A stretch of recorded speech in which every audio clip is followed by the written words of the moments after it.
All right, welcome back to the deep dive. Today we're going to be exploring something that, on the surface, sounds a little contradictory, maybe even a bit paradoxical. We're diving into the idea that discipline, something we often associate with limitations and restrictions, can actually be the key to unlocking greater freedom in your life. Yeah, the discipline paradox, right?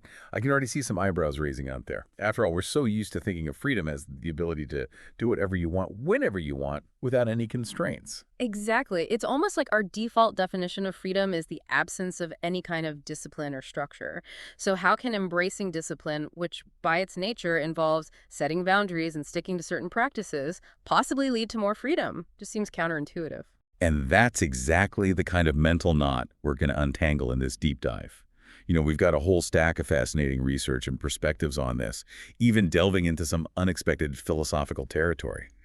Our mission, if you will, is to unpack this paradox and see if there's some truth to the idea that self-control, rather than limiting us, can actually expand our choices and give us more autonomy in the long run.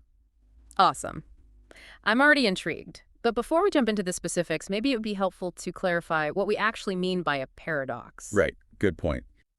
At its core, a paradox is basically a statement or a situation that appears to contradict itself. But when you look a little deeper, it might actually reveal some hidden truth or a deeper understanding. Think about it. We encounter paradoxes all the time, like in logic, where a seemingly valid argument leads to a nonsensical conclusion. Or in literature, where authors use paradoxes as a way to make us think differently about things. Oh, yeah, like that famous Shakespeare line, I must be cruel to be kind. That always stuck with me. Exactly. It makes you stop and think, doesn't it? Hmm. And then there are these broader philosophical paradoxes, ones that challenge our basic assumptions about how the world works. The discipline paradox definitely falls into this category. It pushes us to reconsider our understanding of both discipline and freedom. Okay, so the core tension here is that apparent conflict between limiting your choices now through disciplined action with the promise of gaining more expansive freedom later on. It really clashes with that common idea of freedom as just having unlimited options available to you in the present moment. It does. What's interesting? It's not just some abstract philosophical concept either. This tension between discipline and freedom seems to show up everywhere. Like in education, think about the balance between providing structure and discipline for students, while also fostering their creativity and independence. Or in leadership, right? The most effective leaders are often those who can combine a clear sense of vision and disciplined execution with the flexibility to adapt and empower their teams. Precisely. And of course, anyone who's ever tried to make a significant change in their life, whether it's through personal development, starting a business, or even just trying to form a new habit, knows that it often requires a certain level of discipline and short-term sacrifice to achieve that desired long-term liberation. Even philosophies like Taoism, which might seem antithetical to the idea of discipline at first glance, have something to say about this. Taoism? Really? That's pretty unexpected. I always thought of Taoism as being all about effortless action, going with the flow. Not Mm. exactly rigid discipline. That's definitely the surface impression, I'll admit. But when you dig a little deeper, you find that achieving that state of effortless action, that alignment with a natural order, isn't something that just passively happens. Many interpretations of Taoism suggest that it requires a significant degree of inner work and self-cultivation. You have to cultivate inner stillness, be present, and develop the ability to act effectively without forcing things. So even in a philosophy that emphasizes naturalness and spontaneity, there's an underlying understanding that discipline is necessary to reach that state of effortless action. It's like the discipline is the foundation that allows for that kind of effortless flow to emerge. Exactly. And that's where we can start to piece together a working definition of the discipline paradox. Hmm. It's the idea that intentionally exercising self-control and committing to specific disciplines, while it might feel restrictive initially, ultimately leads to greater freedom, increased independence, and a wider range of choices available to you in the future. It's about those initial self-imposed limitations paving the way for something much bigger down the line. So it's almost like a counterintuitive investment. You're putting in the disciplined effort up front to reap those freedom rewards later on. I like that analogy, an investment in your future freedom. And it actually reminds me of another paradox you might have heard of, the Stockdale paradox. Admiral Stockdale, who survived years as a prisoner of war in Vietnam, said that the optimists, the ones who believed they'd be out by Christmas, were the ones who suffered the most. They clung to unrealistic expectations and were constantly disappointed. Wow, so it's not just about having faith, but also about confronting reality. Exactly. He said, you must never confuse faith that you will prevail in the end, which you can never afford to lose, with the discipline to confront the most brutal facts of your current reality, whatever they might be. It's about balancing that unwavering belief in a positive outcome with the disciplined actions necessary to navigate the difficult present. That's a really powerful connection. While the Stockdale paradox is about navigating adversity, it definitely shares that core theme with the discipline paradox. Discipline, even in the face of challenging circumstances, is essential for eventually reaching your desired state, that future you're aiming for. Okay, so we've got a good grasp on what the discipline paradox is. Now let's dive into the how. What are the core principles that make this seemingly contradictory idea work? So one of the most fundamental principles we can call the paradox principle of sacrifice. This basically means choosing to endure short-term difficulties, making certain sacrifices now, to achieve greater ease and freedom in the long run. It's like delaying gratification, but it goes deeper than that. There's actual research suggesting that the pain of paying up front, whether it's effort, time, or giving up something enjoyable, actually increases the perceived value of the future reward. So it's not just about waiting for the good stuff, that's about the effort we put in making it feel even more valuable when we get there. Precisely. When we talk about commitment, which is so closely tied to discipline, it's almost like buying into something. The more you invest in a goal or a discipline, whether it's time, energy, resources, even emotion, the less likely you are to abandon it. And that commitment, that perseverance, is what ultimately leads to the freedom associated with achieving that goal. It's like that saying, the more you put in, the more you get out, but applied to discipline and freedom. Absolutely. And then there's this principle I call the magnification principle of focus. When you apply disciplined focus toward clear goals, you significantly amplify your chances of achieving them. It's like using a magnifying glass to concentrate sunlight. You can generate much more heat than with diffuse light. So a disciplined focus acts like that magnifying glass, intensifying your efforts and leading to bigger results, which in turn open up more opportunities and freedoms. Exactly. And we've got to bring back that Taoist principle we were talking about. It's not about forcing things, but rather cultivating that inner stillness and presence that allows for effective action to emerge naturally. It might seem effortless from the outside, but it's often the result of significant inner discipline and consistent self-cultivation. Like a martial arts master who's trained for years. Their movements seem effortless, but it's because of all the dedicated practice they've put in. The discipline has become so ingrained that it looks like effortless flow. A perfect analogy. Yeah. So even something that appears completely natural and spontaneous can actually be the result of a whole lot of disciplined inner work. Now, we've talked about the how, but let's get to the heart of it. How does self-control, the very essence of discipline, translate into that subjective feeling of freedom? Yeah, that's the part I'm really curious about. How does holding back actually lead to feeling more free? It just seems counterintuitive. So self-control is essentially the ability to regulate your thoughts, your emotions, and your behaviors in alignment with your long-term goals. It's the ability to choose your actions consciously, instead of constantly being driven by those immediate impulses or desires that might not serve you in the long run. It's like being the captain of your own ship instead of being tossed around by every wave. Exactly. And by developing that conscious control, you empower yourself to overcome those impulsive behaviors that often lead to unwanted consequences, the things that restrict our future options. Think about someone who struggles with impulsive spending. That lack of self-control can lead to a mountain of debt, making them feel trapped by their financial obligations and severely limiting their choices.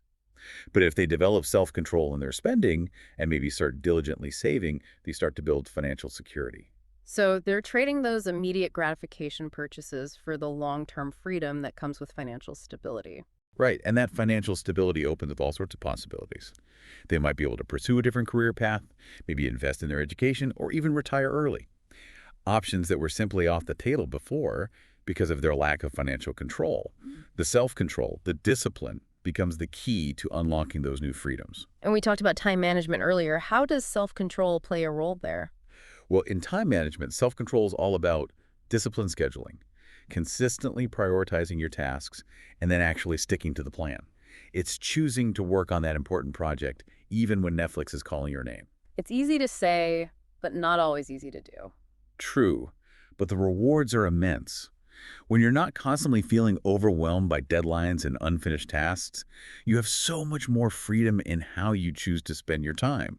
You can actually dedicate yourself to those leisure activities, pursue those personal growth goals you've been putting off, or just enjoy some unstructured downtime without that nagging feeling of, I should be doing something else. So by intentionally choosing not to do certain things, by saying no to distractions and those less important tasks, you actually gain the freedom to say yes to the things that truly matter to you. Exactly. And there are all sorts of techniques that can help with this.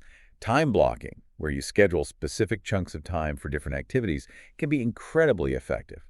And the 2-minute rule, where you commit to tackling any task that can be done in under 2 minutes right away, can make a huge difference in preventing those small tasks from piling up and overwhelming you. So it's about using self-control to create a structure that ultimately gives you more freedom, both in terms of your time and your mental energy. Absolutely. And that feeling of being in control of your actions, that internal locus of control that gets strengthened through self-discipline, is incredibly empowering. It directly contributes to that sense of autonomy and psychological freedom.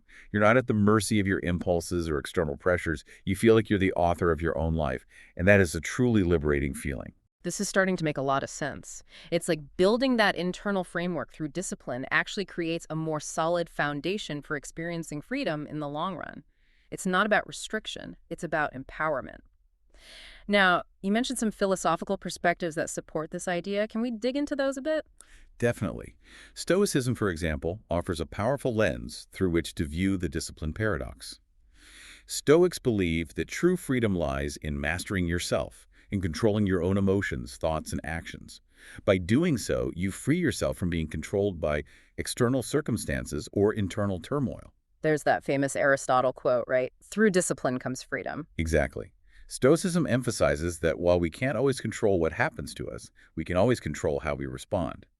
And that ability to respond effectively, rather than just reacting impulsively, that's where true freedom lies. So it's about cultivating that inner resilience and self-governance, which allows you to experience a sense of freedom regardless of what's going on around you. Precisely. And then we have Taoism again, with its emphasis on aligning yourself with the natural order of the universe, the Tao. Achieving this often requires consistent self-cultivation, diligence in your actions, and a focus on inner balance, all forms of discipline. And remember Wu Wei, that effortless action we talked about. It often requires a surprising amount of discipline to actually embody. It's not about being passive.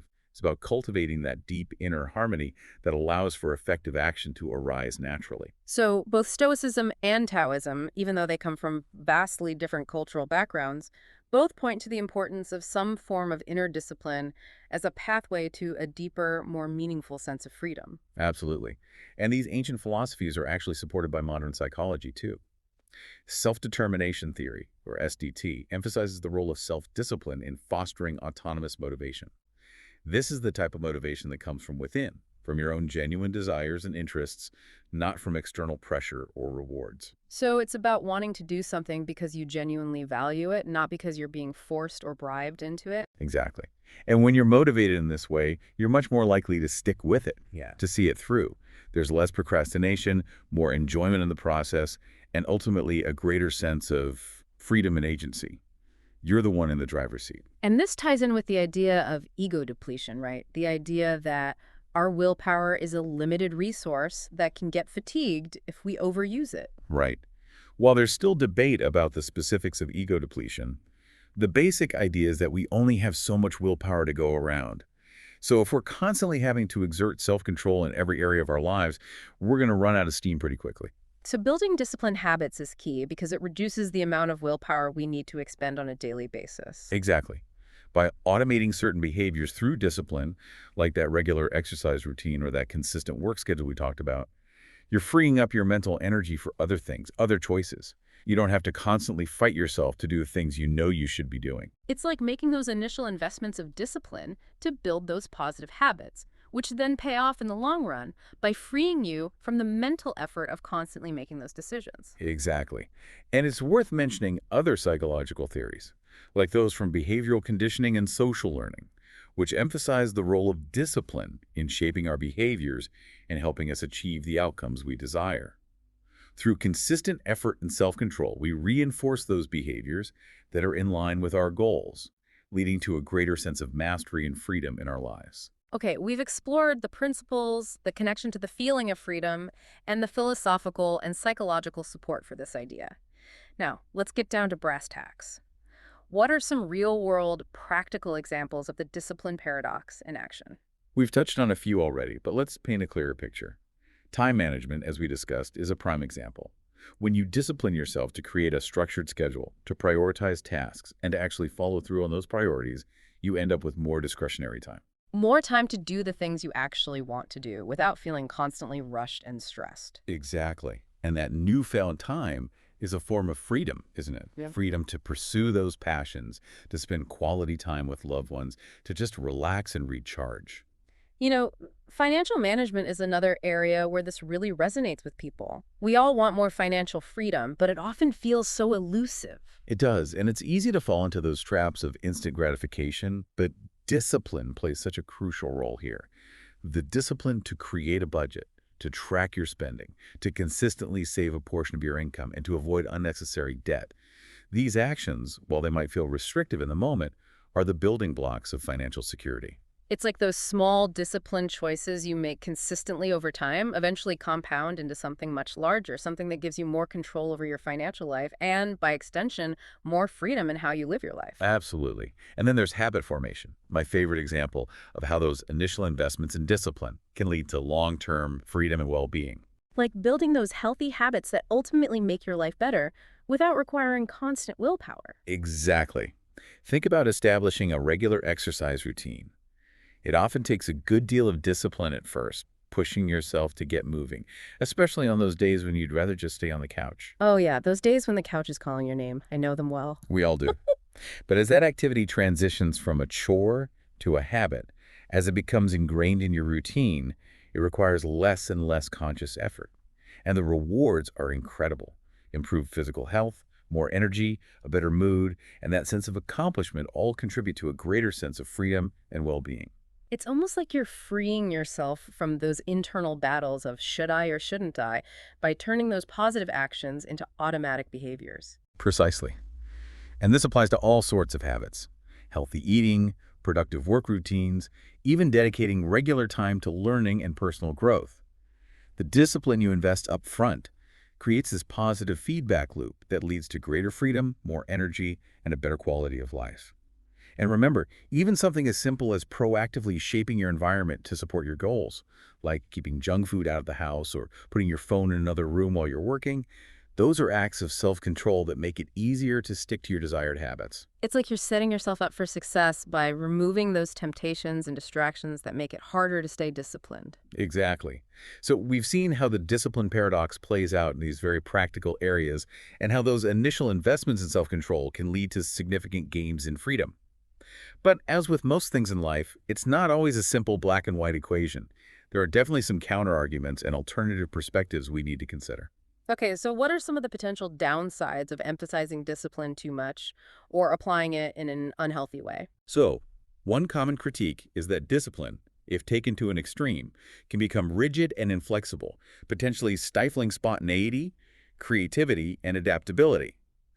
Life throws us curveballs, and if we're too rigidly attached to our schedules and routines, we might miss out on valuable unexpected opportunities or struggle to adjust effectively when circumstances change. So it's about finding that sweet spot between having a helpful structure and not becoming a prisoner to it. Exactly. And another important point to remember is that sometimes being overly disciplined in one area of your life can inadvertently come at the cost of freedom in another. Like that classic example of the workaholic who achieves great professional success but neglects their personal relationships and well-being. Exactly. There are always trade-offs to consider, and it's about making conscious choices about how you allocate your time and energy. And, if the driving force behind your self-discipline is a harsh inner critic, constantly berating you for not being good enough, then those actions aren't going to feel very liberating at all. It's almost like you're imposing those limitations on yourself out of fear or self-judgment, rather than from a place of genuine desire and empowerment. Precisely. And that's not what the discipline paradox is about. It's not about punishment. It's about empowerment. And remember the distinction between negative freedom and positive freedom we talked about. Sometimes increasing your freedom isn't about imposing more self-control, but about removing external barriers or limitations that are holding you back. So it's not always about adding more discipline. Sometimes it's about subtracting those external constraints. Exactly. And there's also this idea of freedom by design, where you proactively structure your environment to reduce the need for constant willpower. Like if you're trying to cut back on sugar, don't keep sugary snacks in the house. It's much easier to resist temptation when it's not staring you in the face. So you're basically setting yourself up for success by removing those triggers that make it harder to stay disciplined. Exactly. And then there's the idea of prioritizing self-autonomy. This means finding a more personalized approach to discipline, one that aligns with your natural inclinations and feels intrinsically motivating, rather than rigidly following a set of external rules that might not be a good fit for you. So it's about finding a way to work with yourself, not against yourself. Exactly. It's about finding that sweet spot where discipline feels empowering rather than oppressive. Okay, so we've acknowledged those potential pitfalls, those ways in which an overemphasis on discipline can backfire. But when we do embrace this discipline paradox in a healthy and balanced way, the potential benefits are really remarkable. Okay, so let's end on a positive note. What are some of those benefits? For anyone pursuing meaningful goals, discipline provides a roadmap, it sharpens focus, and it fosters that perseverance needed to overcome obstacles. And when you achieve those long-term objectives, the sense of accomplishment and the expanded capabilities you've developed along the way lead to even greater freedom in the future. It's like that feeling of, I did that, and knowing that you're now capable of even more than you were before. Exactly. And it's not just about personal goals. This principle applies to leadership as well. A disciplined leader can create a more stable and productive environment, provide clear guidance to their team, and empower others through consistent action. And surprisingly, you also mentioned that discipline can enhance creativity. How does that work? It does seem counterintuitive, right? But think about it. By establishing structure in your work habits, by setting aside dedicated time for creative pursuits, and minimizing distractions during those times, you create the space for those creative sparks to emerge. The discipline provides a framework within which your creativity can flourish. So it's not about stifling your creativity with rules, but about creating the optimal conditions for it to thrive. Precisely. And perhaps the most profound benefit of all is the positive impact that discipline paradox can have on your overall well-being. When you cultivate discipline in areas like your physical health, your work-life balance, and your personal development, you tend to experience greater inner peace, more happiness, and a sense of self-sufficiency. That feeling of mastery and agency boosts your self-esteem, reduces stress and anxiety, and provides you with a stronger sense of purpose and direction. It's like you're building a more solid foundation for a fulfilling life, brick by brick, through those disciplined choices. Absolutely. And it creates a wonderful positive feedback loop. The more you exercise self-control and experience those positive outcomes, the more motivated you become to continue making those choices that support your well-being. This principle isn't limited to individuals. It can positively impact teams and even entire organizations, fostering greater innovation, efficiency, and effectiveness. So it's really about recognizing that discipline, when applied consciously and compassionately, can be a powerful force for good in our lives. But we also need to be mindful of those potential downsides, right? Absolutely. Overdoing it, pushing yourself relentlessly without adequate rest can lead to burnout and actually undermine the very freedom you're striving for. It's like that saying, all work and no play makes Jack a dull boy. We need that balance in our lives. We do indeed. And excessive self-discipline can actually be detrimental to our mental health. It can lead to rigidity, difficulty adapting to new situations, and even problems expressing emotions. So it's about recognizing when discipline is serving you and when it's actually holding you back. Exactly. And remember, discipline should never be about punishment, especially not when it comes to children. It should be about guidance, support, and empowerment. And if your own motivation for self-discipline comes from a place of self-criticism, it's probably time to reevaluate your approach. This has been an incredibly insightful exploration of the discipline paradox. As we wrap up, what's the key message you hope listeners take away from this? I hope they see that discipline and self-control, while they might initially feel like limitations, can actually be the most powerful tools for expanding freedom and creating a more fulfilling life. It's about making those conscious choices today to unlock a wider range of possibilities tomorrow. And it's about so much more than just the absence of external constraints. It's about cultivating your inner strength, your capabilities, and your ability to make choices that align with your values and goals. Exactly. So as you go about your day, ask yourself, what are those self-imposed restrictions that, when embraced intentionally and with the right motivation, might actually lead to the greatest freedoms and opportunities in your life? It's a question worth pondering, that's for sure. It really is. Thanks for taking this deep dive with us. Until next time, keep exploring, keep questioning, and keep pushing the boundaries of what you thought was possible. And remember, sometimes the most liberating thing you can do is set yourself some healthy boundaries. See you next time. Take care.